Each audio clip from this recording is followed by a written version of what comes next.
somewhere. Went on to manual. So we got to see this crack, the lower one, open up.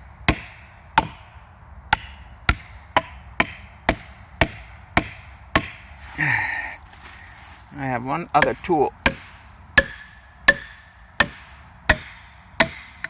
That sounds good. Oh, crack is opening. I'm on my knees here. Whoops. That one just flipped up. We'll put it right in the back. Yeah, the scar is not that big.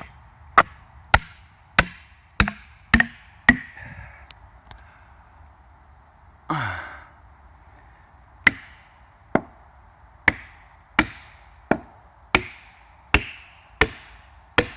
see it shaking. That's what we watch. And step back.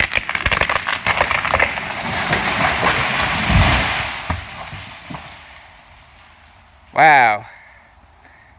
That was almost perfect. Didn't knock over any other trees but the one I intended. And this, well, it's white maple. It's good enough. Definitely a long, lanky tree.